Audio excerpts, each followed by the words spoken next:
थाना कोतवाली नगर police team ने गैंगस्टर अब्दुल रहमान उर्फ रहमान कुरैशी की 2,86,500 रुपए की अवैध संपत्ति करी कुर्क की कार्रवाई। वरिष्ठ पुलिस अधीक्षक के निर्देशन में अपराध से अर्जित संपत्ति के कुर्की अभियान के अंतर्गत पुलिस टीम ने बड़ी सफलता हासिल की है।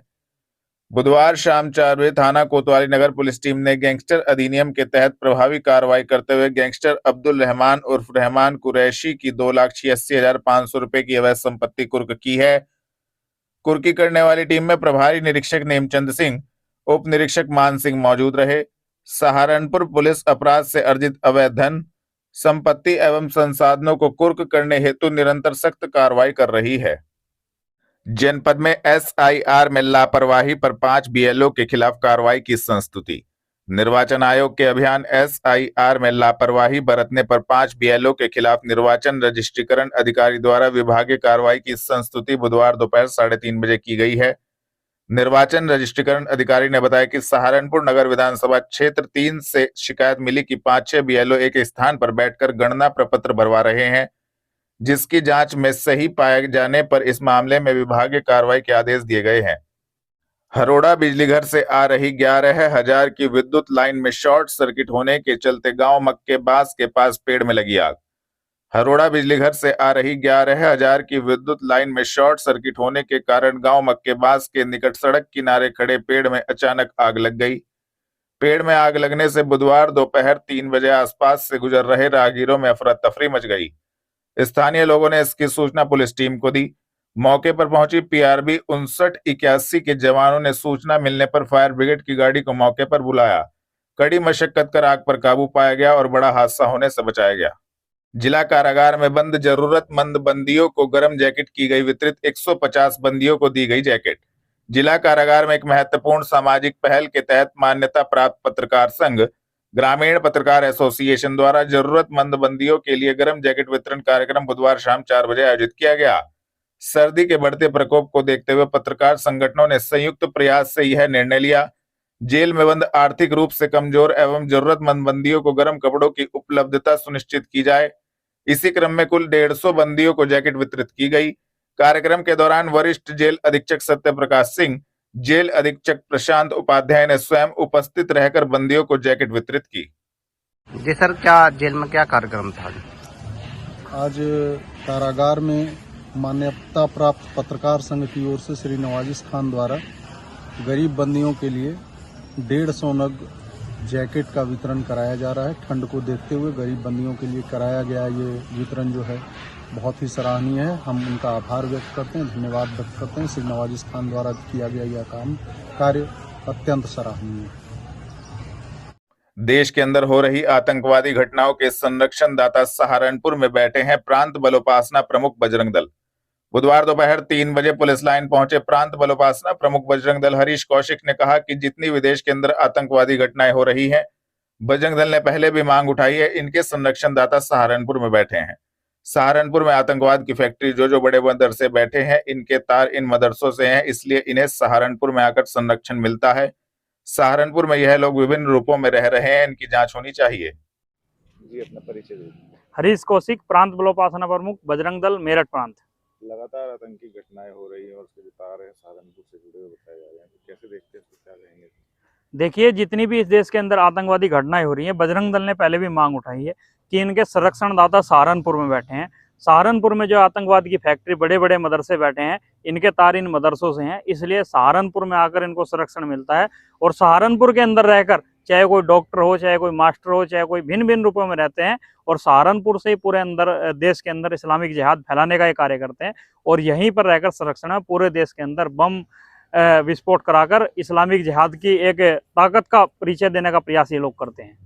मंत्री रघुराज सिंह का भी बयान आया था कि जो है पढ़े लिखे आतंकवादी बनते हैं मुस्लिम समुदाय, लेकिन वहीं मुस्लिम समुदाय के जो बड़े बड़े धर्म गुरु हैं वो कह रहे हैं कि 1-2 लोगों को लेकर पूरे समाज को नहीं टारगेट किया जा सकता। देखिए, पहले पेंचर पुत्र थे और वो बाहर से आरडीएक्स मंगाते थे, तो इसलिए इस्लामिक जिहाद की घटनाएं अनपढ़ लोग देते थे।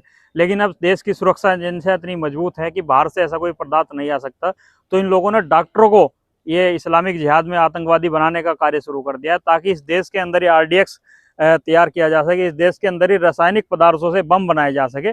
इसलिए जितने भी पढ़े लिखे लोग हैं, डॉक्टर हैं, वो सब इस्लामिक जिहाद के शिकार होकर आतंकवादी बन रहे हैं और इस देश के अंदर आतंकवादी घटनाओं को अंजाम दे रहे हैं। एसपी सिटी ने जनपद वासियों से करी अपील, अधिकारी के फेक नंबर से आए कॉल या मैसेज पर ना करें विश्वास। सहारनपुर में वरिष्ठ पुलिस अधीक्षक के नाम पर फेसबुक पर फर्जी अकाउंट बनाया गया था और ठगी का प्रयास किया गया, जिसमें पुलिस प्रशासन के द्वारा कार्रवाई की गई है।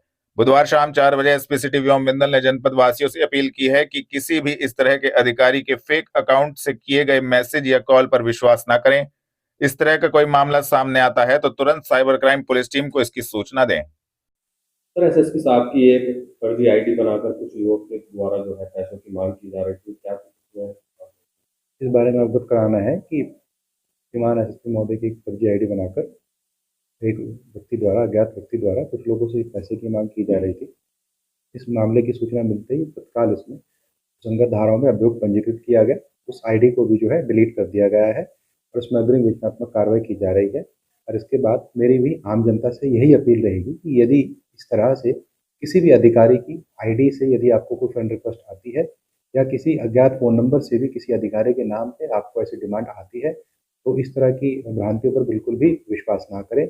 इस तरह के जो मामले होते हैं वो फेक होते हैं। आप हमेशा जो है साइबर वर्ल्ड में सेफ रहें। सर युवक का पता चला है किसने आईडी बनाई थी, क्या होगी? इसके लिए जो संबंधित कंपनी थी उसको डिटेल्स भेज दी गई हैं और शीघ्र ही इस युवक को आइडेंटिफाई करके इसके विरुद्ध कठोर से कठोर कानूनी कार्रवाई की जाएगी। थाना सदर बाजार पुलिस टीम ने नाबालिग लड़की के अपहरण के मामले में एक अभियुक्त को सदर बाजार क्षेत्र से किया गिरफ्तार। 26 अक्टूबर 2025 को एक पीड़िता द्वारा थाना सदर बाजार पर तहरीर दी गई कि अभियुक्त अमन कुमार द्वारा उसकी नाबालिग लड़की को बहला फुसला कर ले जाया गया, जिसको लेकर थाना सदर बाजार पर संबंधित धाराओं में अभियोग पंजीकृत हुआ था। उक्त मामले में कार्रवाई करते हुए पुलिस टीम ने बुधवार शाम 4 बजे अभियुक्त अमन कुमार को सदर बाजार क्षेत्र से गिरफ्तार करने में महत्वपूर्ण सफलता प्राप्त की है। संबंधित धाराओं में कार्रवाई करते हुए अभियुक्त को न्यायालय के समक्ष पेश किया गया है।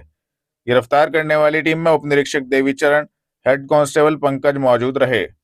थाना कोतवाली देहात पुलिस टीम ने अपहरण कर हत्या के मुकदमे में वांछित 2 अभियुक्तगण रेलवे पुल के पास से किए गिरफ्तार। वरिष्ठ पुलिस अधीक्षक के निर्देशन में पुलिस अपराध नियंत्रण हेतु अपराधियों के विरुद्ध कार्रवाई कर रही है।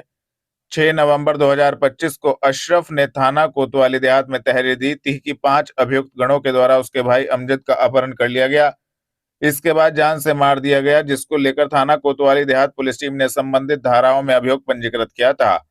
उक्त मामले में कार्रवाई करते हुए पुलिस टीम ने 2 अभियुक्तगण सलीम एवं शमीम को बुधवार दोपहर 3:30 बजे रेलवे पुल के पास से गिरफ्तार करने में महत्वपूर्ण सफलता प्राप्त की है। संबंधित धाराओं में कार्रवाई करते हुए दोनों अभियुक्तगणों को न्यायालय के समक्ष पेश किया गया है। कार्रवाई करने वाली टीम में प्रभारी निरीक्षक सूबे सिंह, उप निरीक्षक नरेंद्र भड़ाना मौजूद रहे।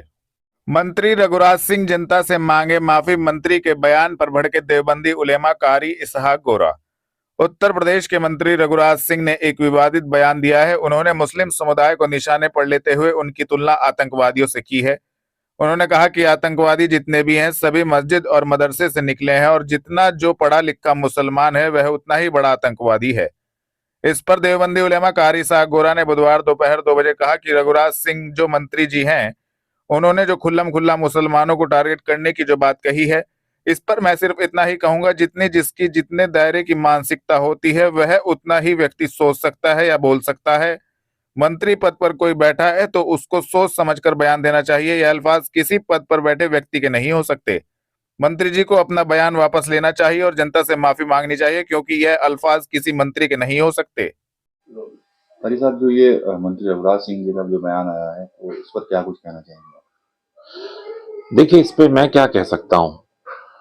मैंने पहले भी कहा है और हमेशा इनकी बातों पर भी ये बात सिद्ध होती है कि जिसकी जैसी मानसिकता होती है, जो दायरा होता है, उतना ही व्यक्ति सोच सकता है और किसी के बारे में इतनी विचार रख सकता है। तो ये मंत्री जी का जो बयान आया है, ये उनके दायरे हैं, सोच हैं, और मुझे लगता है कि ये ऐसे बयानात जो हैं किसी मंत्री के नहीं हो सकते। ये बयानात तो किसी चलते फिरते व्यक्ति के होते हैं, जो बहुत ही नीचे स्तर का आदमी होता है, चलता फिरता नेता होता है, उस तरह के बयानात दे देता है। कोई जिम्मेदार व्यक्ति किसी पद पर बैठा हो वो इस तरह का बयान दे तो ये बहुत निंदनीय है। जो घटनाएं हुई हैं, अरेस्टिंग हो रही है, पढ़े लिखे लोग हैं, एमबीबीएस हैं और आतंकी घटनाओं में शामिल हैं सब। देखिए, हमने पहले भी कहा और मैं अपनी बात को फिर दोहराता हूं कि जब सुलझे हुए दिमाग उलझने लग जाएं तो बहुत चिंता की विषय है और हमें आज जरूरत है कि नौजवानों की काउंसलिंग की जाए, उन्हें समझाया जाए, उनको बताया जाए। और हमें याद रखना चाहिए कि हमारा पड़ोसी मुल्क जो है वो हमारे मुल्क में शांति नहीं चाहता, तो वो कहीं ना कहीं उकसाने की कोशिश करता है।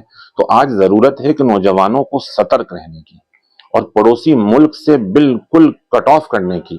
वहां से अगर कुछ भी इस तरह के खास तौर से सोशल नेटवर्क से, व्हाट्सएप ग्रुप से किसी भी तरीके से जुड़ने की कोई जरूरत नहीं है। अगर आपको कोई जोड़ता है कहीं से भी, चाहे वो इंडिया से हो, इंडिया से बाहर, जब तक आप ना जान लें कि ये व्यक्ति कौन है, इसका मकसद क्या है और इसमें किस तरह की बातें होती हैं, तो आप उससे हरगिज न जुड़े। मेरी तमाम लोगों से अपील